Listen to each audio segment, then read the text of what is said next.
I did hit one before. I think I still. No idea. Hold on, let me, I know I have it. So you think doing nuclear bombs on both sides would, like the poles, on both sides of the planet, would warm it up? Is there any other way? I mean, but would there be any other way, do you think? No, unless if they release carbon dioxide in a nuclear bomb, which then would do the exact same thing and heat it up. How would you get that much carbon monoxide, though? Think about the planet. What do you mean, think about the planet? What do you mean? Think about our planet. We kind of did that. It's kind of like we put a nuclear bomb in with carbon dioxide built into it because we have so much carbon, we have so much CO2. I've actually had that happen before. Oh. It's extremely weird. It only happens to me one thing. So we pretty much just put a nuclear bomb on our own planet already. Yeah, pretty much. So how do you reverse that to, like, how would you reverse it, though, if you did it? We would then need to, like, have a vacuum, kind of like that. Vacuum? How are you going to need a vacuum? See, that's the thing. We don't know how. It's kind of like impossible. Because you need to mess with the planet to make it harder. Because even if you don't mess with the planet, the hotness is going to, like... So for Mars, if we turn around and we drop 2 nuclear bombs, both sides of the poles, we would then need a vacuum. We would need something to suck it out. Like, I'm starting to think about it. If you think about it, space is like a vacuum. It sucks it out. Like air, it will suck it. It'll be gone. And that's how space actually is. It's kind of like a vacuum. So what you need to do is you need to take the atmosphere, you need to release it to a little bit of space for a little bit, and then you need to close that back up. So I'll put like a big tube from space into the atmosphere. Yes.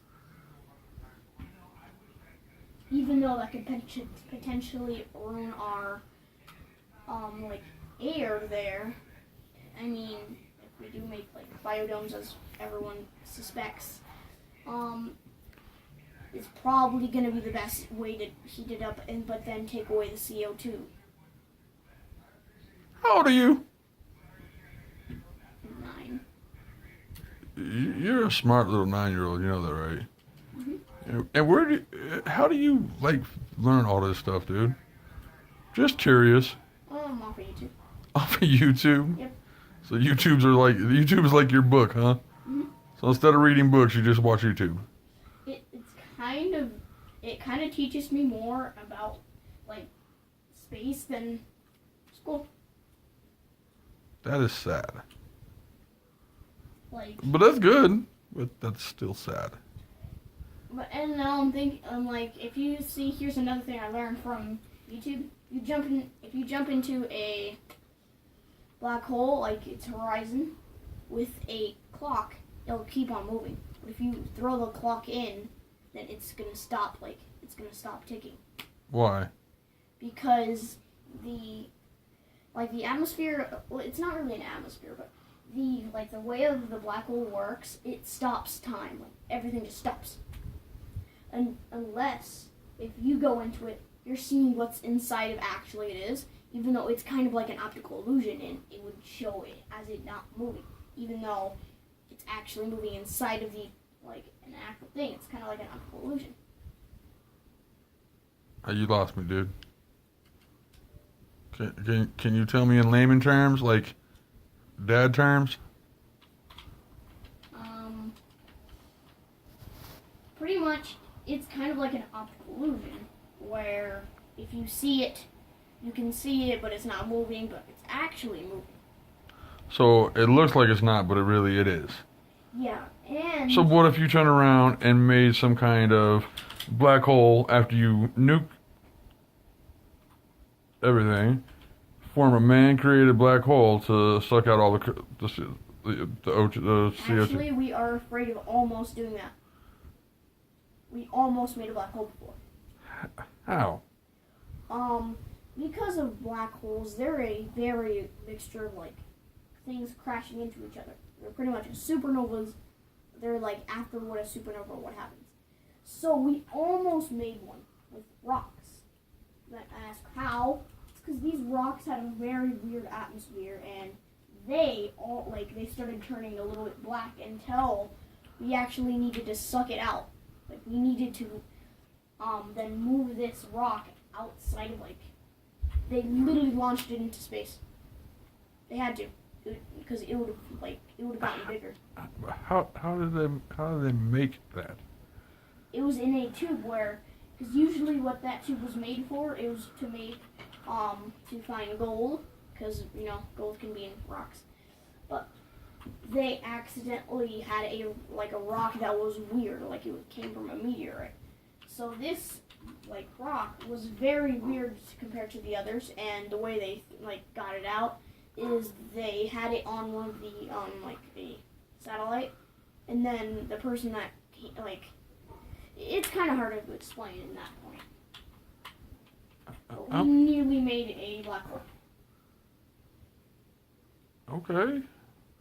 Well, couldn't we? I mean, so if we turn around and tried to warm up a planet, couldn't we just I don't know, throw a big ass fireball, napalm? Okay, but here's the thing.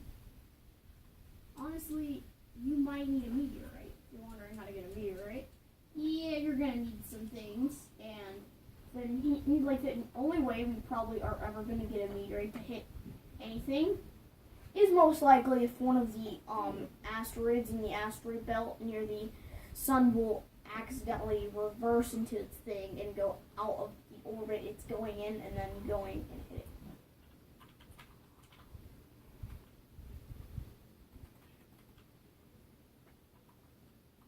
Okay, kid, you're I don't know, you're beyond your age, dude. So what do you think of where do you think my job's gonna go? Mars, and most likely what they can do is they can maybe make a biodome which would fill air. Okay, I don't work for SpaceX. Yeah, but see, okay, you could potentially, anything could potentially have a biodome which would then, have air, like the map of the moon on Zombies. They had a biodome which had a perfect air. You might say that, yeah, that's game on. No, they actually tried. That could potentially happen. So, do you think we should potentially try to start off on the moon, or just go straight to Mars and try to build a biodome? We should start on moon, because moon has a more near air, and it would be a lot easier. But the moon is smaller than our planet. Do you think it's still gonna have a potential of having a biodome? Yes. So why not just go big, or go home, and just go start a biodome on Mars?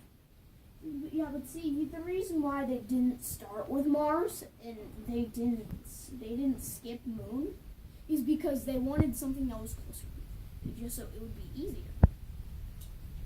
So they decided, if we're gonna go with something else, we're probably gonna go with this. And like you said, I remember, you said that we first were gonna try to go to Venus. It's because at that time we didn't realize how hot Venus was. A lot of people I thought Venus was cold. No, Venus is extremely hot. It's 365, Celsius. Hotter than our planet. It's harder. What grade are you in? Third. It's I love hotter you, than kid. Mercury. It's hotter than Mercury? Yeah. They're the closest planet to the sun. So why is it so hot? Okay. It's because it's filled with it rains acid there. Because its clouds, they aren't made of water. They're made of CO2. CO2 destroyed the planet. Isn't that what we have here, CO2? Yeah, but see, they have way more there. They have 500 million times as much as Like they have more than Earth. So you said a warm up planet, we should nuke a planet and create CO2. Yet Venus is covered in CO2 and it rains acid. Okay, see, here's the thing, though.